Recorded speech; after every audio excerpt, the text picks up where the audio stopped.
आम ले लो, मीठे रसीले आम, ठंडे ठंडे आम। आम ले लो, आम आम ले लो, आम ले लो, आम। धर्मेश काफी देर तक यूं ही जोर जोर से बोलते रहता है, लेकिन कोई नहीं रुकता। हे भगवान, इतनी गर्मी में गला और सूख गया बोलते बोलते।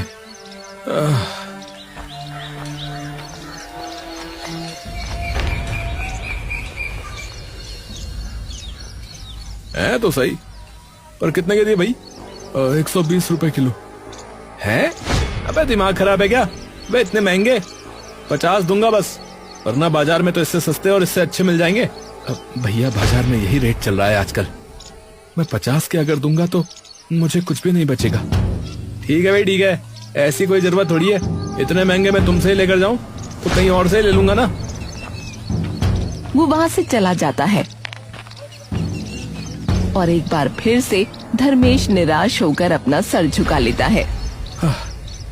मुश्किल से 5 किलो आम बिके हैं बस सुबह से। तभी गांव का भल्ला सेठ वहाँ आ जाता है, जिसके गांव में कई ऐसे फलों के ठेले चलते हैं। अरे धर्मेश, अरे क्या हुआ बेटा, कुछ बिका नहीं? नहीं सेठ जी। देख बेटा, मुझे 75 रुपए किलो के भाव में दे सकता है तो दे दे। मुझे भी पता है कि बाजार का भाव क्या चल रहा है, तो तेरा भी काम निकल जाएगा और मेरा भी। वैसे फायदा तो इतना नहीं है, लेकिन बिक्री भी नहीं हो रही है। कम से कम सामान तो निकल जाएगा, वरना पैसा भी नहीं आएगा और ये आम भी रखे रखे गल ही जाएंगे। अब ठीक है सेठ, ले जाओ।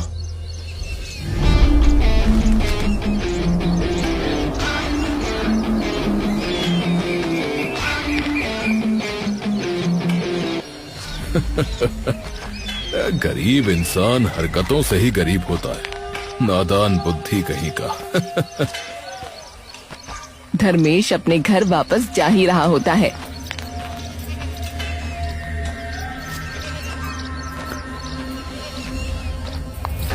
अरे भाई साहब, मेरी मदद कीजिए, मैं आपके हाथ जोड़ती हूँ, मेरी मदद कीजिए। हाँ हाँ, वो तो ठीक है, पर हुआ क्या है?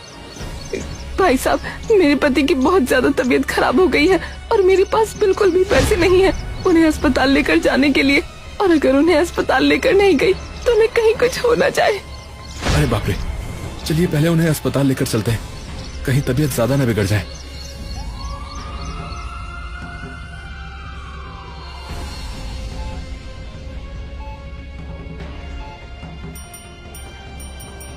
देखिए भाई साहब, इनको अस्पताल में भर्ती करना पड़ेगा 1 दिन के लिए, वरना हालत और खराब हो जाएगी। पर वो तो काफी महंगा होगा। हाँ, कम से कम 20,000 रुपए लगेंगे। हे भगवान, मैं कहाँ से इतने पैसे लाऊंगी? ये लीजिए डॉक्टर साहब, और आप तुरंत इनका इलाज करना शुरू कीजिए। आपने सारे पैसे उन्हें दे दिए? अरे आपको ज्यादा जरूरत थी। भगवान आपको जग की सारी खुशियाँ दे भाई साहब। धर्मेश मुस्कुराकर चुपचाप वहाँ से निकल जाता है।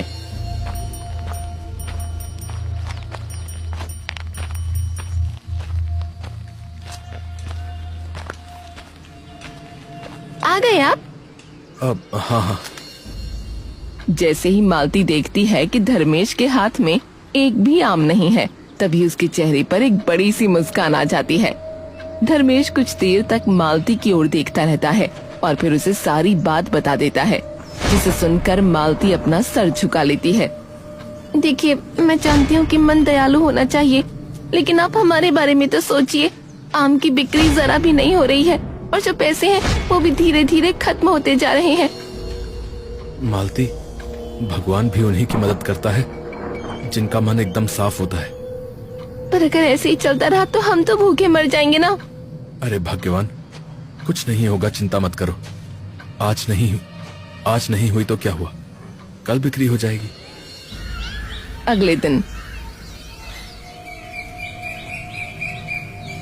धर्मेश सुबह सुबह मंडी से आम लाने के लिए तैयार हो जाता है। मालती लाओ, पैसे दे दो, मैं मंडी से आम लेकर सीधा निकल जाऊंगा। जी ये पैसे आखिरी हैं, इसके बाद कुछ नहीं बचेगा। धर्मेश वो पैसे लेकर मंडी से आम लाता है। धूप धीरे धीरे अपना प्रकोप और बढ़ा देती है। सड़क से भाप उठने लगती है। हवा मानो आसमान से अंगारे बरसा रही हो और उसी भीषण गर्मी के बीच धर्मेश सड़क किनारे चलता हुआ एक पेड़ के नीचे आकर बैठ जाता है। उसका चेहरा और उसके कपड़े पसीने से लथपथ हो चुके हैं। आम ले लो, आम, मीठे रसीले आम, ठंडे ठंडे आम। वो बार बार आवाज लगाता रहता है लेकिन कोई रुकता नहीं। लगता है आज भी कुछ नहीं बिकेगा। तभी एक आदमी वहाँ आता है जिसके चेहरे पर परेशानी साफ दिख रही होती है। भाई साहब नमस्ते। नमस्ते। आम चाहिए क्या भाई साहब? भाई साहब मैं असल में अनाथ आश्रम से आया हूँ। वहाँ बहुत सारे बच्चे हैं और जो दान था वो भी खत्म हो चुका है। बच्चे भूखे बैठे हैं। मेरे पास ज्यादा पैसे नहीं है, बस 1000 रुपए हैं। अगर आप ये आम दे दें तो बच्चों का पेट भर जाएगा। कुछ पल के लिए धर्मेश चुप हो जाता है। ठीक है भाई साहब, आप ले जाइए। सच में आपको नुकसान नहीं होगा? नुकसान और फायदा तो चलता ही रहता है भाई साहब, लेकिन बच्चों का पेट भरना ज्यादा जरूरी है। धन्यवाद भाई साहब, भगवान आपको खुश रखे भाई साहब, धन्यवाद।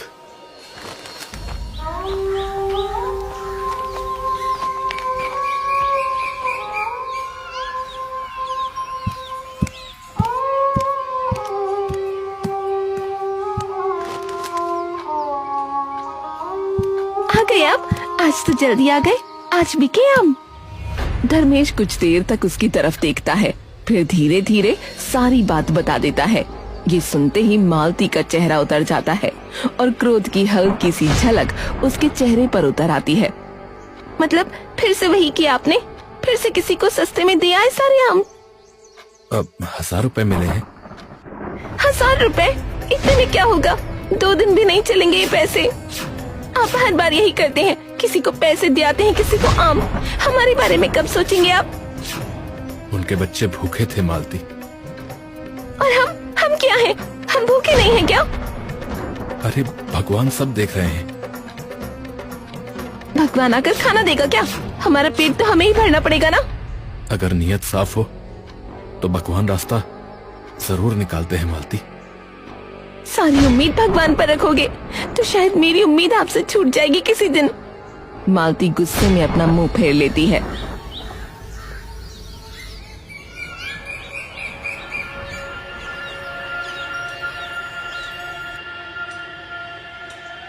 सुबह होते ही धर्मेश उठकर बैठ जाता है। उसके सामने सिर्फ 1000 रुपए पड़े हैं। वो उन पैसों को देखता है और सोच में पड़ जाता है।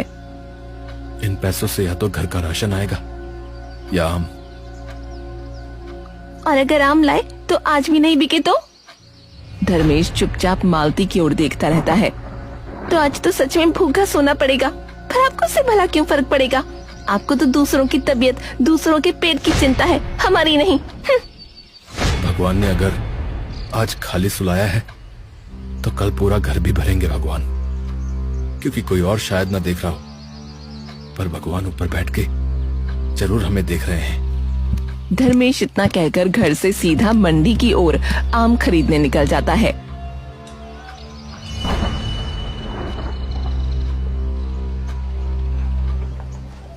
धर्मेश मंडी पहुंचने ही वाला था कि तभी सामने से उसे एक आवाज आती है। भाई साहब, भाई साहब। धर्मेश सामने की ओर देखता है कि वही अनाथ आश्रम वाला आदमी उसकी तरफ आ रहा है। अरे भाई साहब आप? जी भाई साहब, वो कल आपने जो मदद की उससे बच्चों का पेट भर गया। धर्मेश हल्का सा मुस्कुराता है। बस यही काफी है मेरे लिए तो कि बच्चे भूखे नहीं सोए। अब इसीलिए भाई साहब मैं आपको एक भेंट देना चाहता हूँ। अरे नहीं नहीं, अरे ये तो मेरा धर्म था, फर्ज के लिए कैसी भेंट? अरे नहीं भाई साहब, मना मत कीजिए, मैं दिल से दे रहा हूँ और इस भेंट से आपका बहुत फायदा होगा। धर्मेश थोड़ा सोचता है, फिर मान जाता है। अच्छा ठीक है, आइए भाई साहब मेरे साथ। कहाँ पर? अरे आइए तो सही। दोनों साथ में चल पड़ते हैं।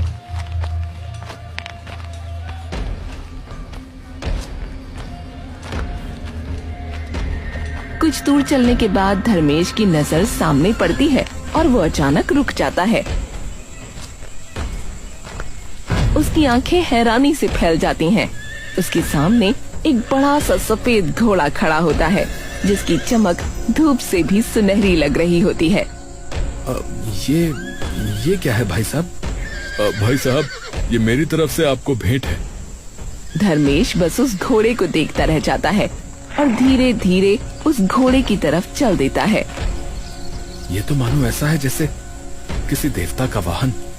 धर्मेश पीछे पलटकर देखता है तो वहाँ कोई नहीं होता।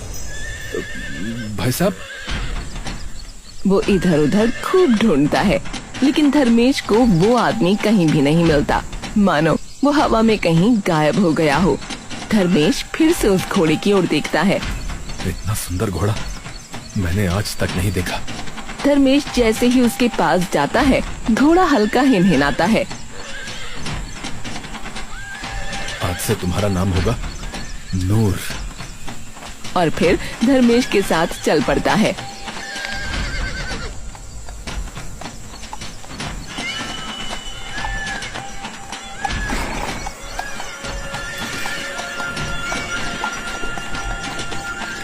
धर्मेश आम लेकर बैठ जाता है। आम ले लो, मीठे ताजे रसीले आम। तभी एक आदमी दौड़ता हुआ आता है। अरे भाई साहब, हमारे घर पे दावत है, बहुत सारे मेहमान आ रहे हैं भाई साहब, तो हमें आम चाहिए थे, मिल जाएंगे क्या? कितने चाहिए भाई साहब? भाई साहब, हमें तो जितने भी आपके पास है सब दे दो, पैसों की चिंता मत करो, पर आम अच्छे होने चाहिए बता रहे। अरे भाई साहब, आम ऐसे हैं कि आप खुद तारीफ करने आओगे कल। हाँ, ऐसी बात है तो फिर ठीक है, दे दो फटाफट। लीजिए भाई साहब, सब पैक कर दिया। अरे भाई नूर, आज तो कमाल हो गया। पहली बार सारे आम एक साथ बिक गए। आम के साथ साथ लगता है मेरी किस्मत में भी मिठास आ गई। तुम्हारी मेहनत की ही मिठास है। धर्मेश ये सुनकर मुस्कुराने लगता है। धर्मेश तुरंत वो सारे पैसे ले नूर के साथ घर आ जाता है।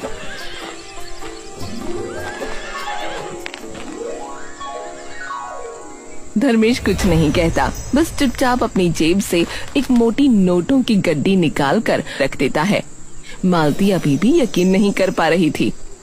पर पैसे तो थे ही नहीं आम खरीदने के, फिर? धर्मेश कुछ कहने ही वाला था कि तभी मालती की नजर बाहर पड़ती है। वो अचानक उठकर दरवाजे की तरफ जाती है। ये घोड़ा? वो बाहर खड़े नूर को देखती है। ये घोड़ा कहाँ से लाए आप? धर्मेश हल्का सा रुकता है, फिर सहज बनने की कोशिश करता है। बस किसी ने भेंट दिया है। क्यों देगा कोई इतना कीमती घोड़ा ऐसे ही? धर्मेश हंस देता है। अरे तुम आम खाओ, गुठलियां क्यों गिन रही हो? बस इतना समझ लो, ये घोड़ा हमारे लिए सौभाग्य लेकर आया है। मालती चुपचाप उसे देखती रहती है। और अब जो होगा वो अच्छा ही होगा। फिर धीरे से सर हिला देती है।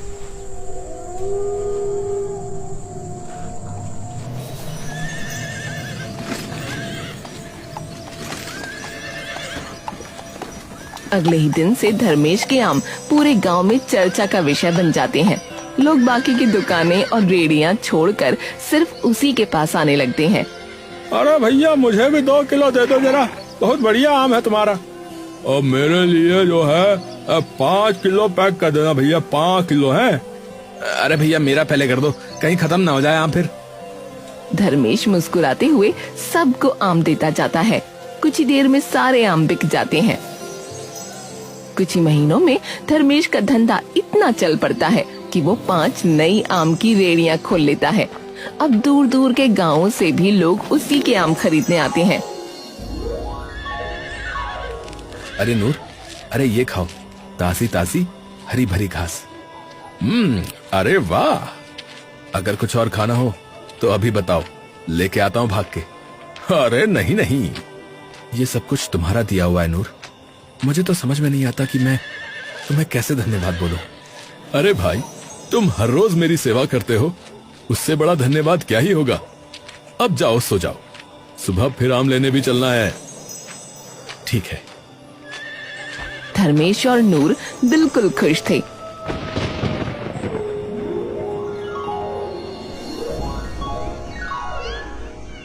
लेकिन वहीं दूसरी तरफ भल्ला सेठ का धंधा अब पूरी तरह ठप पड़ गया था।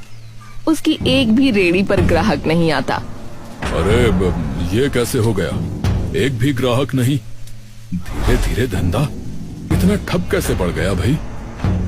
भल्ला सेठ हैरान परेशान होकर अपने घर लौट रहा था कि तभी वो देखता है कि कुछ रेड़ियों पर भीड़ लगी है। इन रेडियो पर ऐसे कौन से आम बिक रहे हैं जो यहाँ इतनी भीड़ लगी है? भल्ला जैसे ही पास जाकर देखता है तभी उसे धर्मेश वहाँ खड़ा दिखता है। अरे ये धर्मेश यहाँ क्या कर रहा है? भल्ला चेहरे पर एक झूठी मुस्कान लिए धर्मेश के पास जाता है।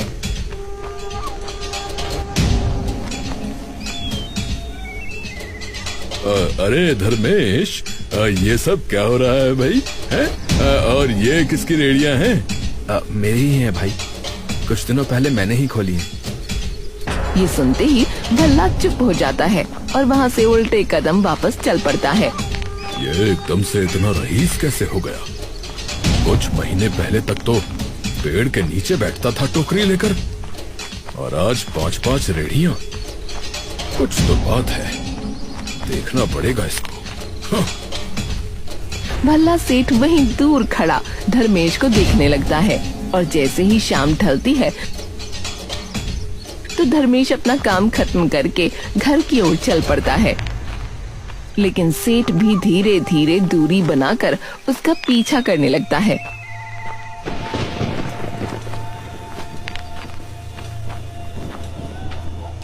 धर्मेश घर के अंदर चला जाता है और सेठ बाहर अंधेरे में एक कोने में छुपकर बैठ जाता है और उसकी बातें सुनने की कोशिश करने लगता है।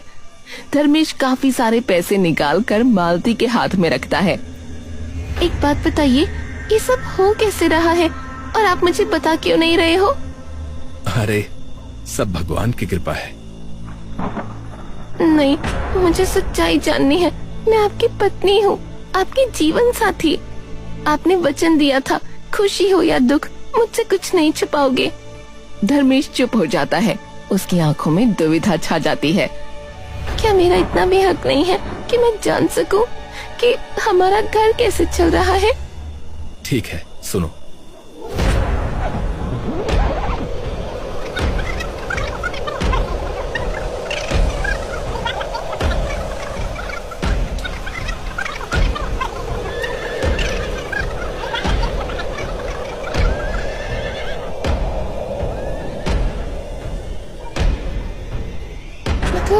ये सब सच में भगवान का दिया हुआ है? हाँ, लेकिन इस राज के बारे में किसी को पता नहीं चलना चाहिए।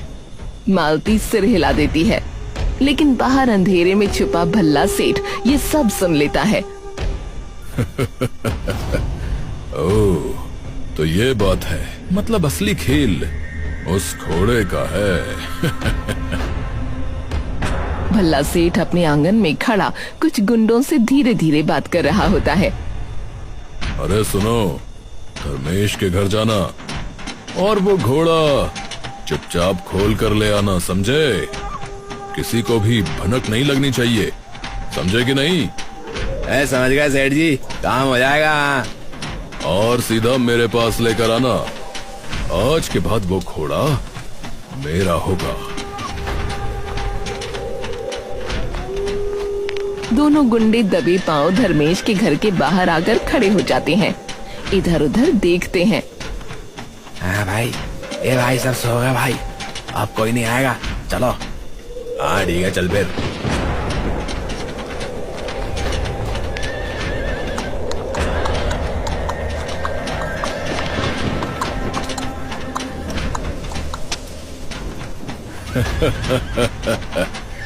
अब मेरी बारी माला माल होने की।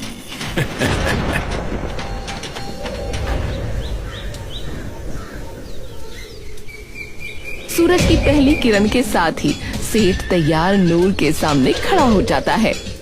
अरे आज मुझे भी उस बाग में ले चल जहाँ से धर्मेश आम लाता था। वो नूर पर बैठ जाता है। अरे चल।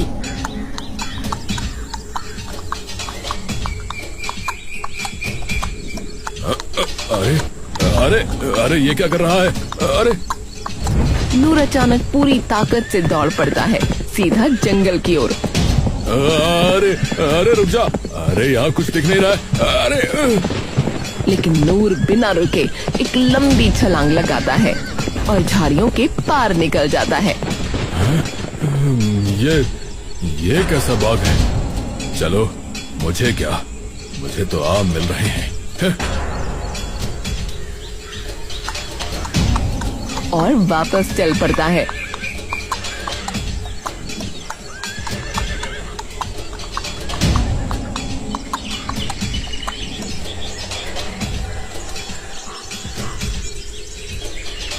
सुबह होते ही धर्मेश उठकर बाहर आता है। जैसे ही उसकी नजर पड़ती है वो अचानक ठिठक जाता है। अरे नूर, वो इधर उधर देखता है लेकिन नूर कहीं नहीं होता। नूर, नूर। आवाज सुनकर मालती भी बाहर दौड़ी आती है। क्या हुआ? नूर नहीं है यहाँ। मालती के चेहरे का रंग उड़ जाता है। क्या? दोनों पागलों की तरह चारों तरफ दौड़ दौड़ कर नूर को ढूंढने लगते हैं। नूर, नूर, कहाँ हो तुम? नूर बाहर आओ। मालती और धर्मेश काफी देर तक नूर को ढूंढते रहते हैं लेकिन उन्हें नूर नहीं दिखता। और फिर कुछ देर बाद दोनों थक कर रुक जाते हैं और जमीन पर बैठ जाते हैं। हे भगवान, ये क्या हो गया? अगर नूर चला गया तो हमारा क्या होगा? धर्मेश धीरे से उसकी तरफ देखता है। याद है मैंने क्या कहा था? नूर हमें इसीलिए मिला था क्योंकि हमारा मन सच्चा है। मालती चुप होकर सुनती है। हमें बस वही करना है, अपना मन सच्चा रखना है। भगवान हमें फिर कोई ना कोई रास्ता जरूर दिखाएंगे। मालती धीरे से सर हिला देती है। वहीं दूसरी ओर सेठ अपनी रेड़ी लगा लेता है। अरे आओ आओ, अरे आधे दाम में आम, इतने सस्ते आम कहीं नहीं मिलेंगे। अरे आओ भाई आओ। ये सुनते ही सब लोग आम खरीदने आ जाते हैं जिसे देख सेठ खुश हो जाता है एकदम से। अब देखता हूँ धर्मेश कैसे बेचता है आम।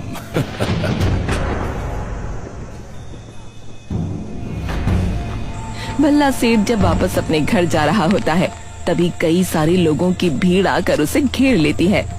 अरे ये क्या बेचा तूने है? अरे इतने खराब आम। अरे एक बार खुद खा के देख तो लिया होता, अंदर से सड़े हुए सारे के सारे। शर्म नहीं आती तेरे को? अरे ये क्या कह रहे हो भाई? आम तो बिल्कुल सही थे। अरे झूठ मत बोलो। और अगर आज के बाद यहाँ रेड़ी लगाई ना तो रेड़ी के साथ साथ तुझे भी उठा के फेंक देंगे, बता रहे हैं। सेठ घबरा जाता है। ये कैसे हो सकता है? अरे भैया हमें तो लगा कि सस्ते हैं तो ले लेते, लेकिन तुम तो एक नंबर के धोखेबाज निकले भाई। हैं? मैं तो हर किसी को बोल दूंगा कि तुम्हारी रेड़ी से कभी भी कोई भी फल ना खरीदे। यहाँ और कुछ दिनों में वाकई ये बात सच हो जाती है और सेठ का धंधा बुरी तरह से चौपट हो जाता है। अरे अरे मेरा सारा काम खत्म हो गया, सब कुछ खत्म हो गया। लेकिन क्यों? काम अच्छा चल रहा था तुम्हारा। सेठ चौंक कर पीछे मुड़ता है। तुम बोल रहे हो? हाँ। सेठ चुपचाप उस घोड़े की ओर देखता रहता है। तुमने लालच में आकर सब कुछ खो दिया। धर्मेश का फल मीठा क्यों था पता है? क्योंकि उसके मन में लालच नहीं था। वो बिना सोचे, बिना अपने फायदे के दूसरों की मदद करता था। उसके पास जब कुछ नहीं था तभी भी उसने निस्वार्थ भाव से बस लोगों को दिया ही है। और तुम्हारे पास जब सब कुछ था फिर भी तुमने छीनने की सोची। इसीलिए उसके आम मीठे थे और तुम्हारे सड़े हुए। सेठ की आंखों में शर्म भर जाती है। मुझे माफ कर दो। मैंने अपने लालच में खुद को ही बर्बाद कर लिया। माफी मुझसे नहीं, उससे मांगो जिससे मांगनी चाहिए। भल्ला सेठ तुरंत नूर को उसके असली हकदार धर्मेश के पास ले जाता है। मालती और धर्मेश जैसे ही नूर को भल्ला सेठ के साथ आते देखते हैं, तभी दोनों हक्के बक्के रह जाते हैं। सेठ जी, मेरा घोड़ा आपके पास क्या कर रहा है? भल्ला सेठ शर्मिंदगी से अपना सर झुका लेता है और मालती और धर्मेश को सारी बात बता देता है। अब मुझे माफ कर दो धर्मेश, मैंने तुम्हारे साथ ऐसा किया, पर मुझे मेरी गलती की सजा मिल गई। मेरा सारा काम खत्म हो गया। मुझे अब समझ में आया कि सच्चाई ही सबसे बड़ी दौलत है। अगर आपको आपकी भूल समझ में आ गई तो मैंने भी आपको माफ किया, पर यह बात याद रखना सेठ कि सच्चाई और मेहनत का फल भले ही देर से मिलता हो, पर जब भी मिलता है ना तो होता बहुत मीठा है। नूर, तुमने तो कहा था कि किसी को तुम्हारा राज पता नहीं चलना चाहिए। फिक्र मत करो, इसका भी हल है मेरे पास। अपना एक पैर उठाकर उसके सर पर रख देता है। अचानक उसकी आंखें बंद हो जाती हैं। कुछ पल का सन्नाटा, फिर वो आंखें खोलता है। अरे मैं यहाँ कैसे आया? धर्मेश भाई, तुम? कुछ नहीं, बस आम के दाम पूछने आए थे आप तो। अच्छा, हाँ, चलो ठीक है फिर। अगर ये सब भूल गया है तो क्या फिर से ये वैसा ही बन जाएगा? नहीं, क्योंकि इसकी यादें गई हैं, सीख नहीं। वही आदमी मेहनत से आम बेच रहा होता है और हर ग्राहक से माफी मांगने लगता है। Thank you very much. If you want to watch more fun and engaging cartoon videos on Cartoon TV 786 channel, subscribe to it and press the bell icon to get timely updates on new videos.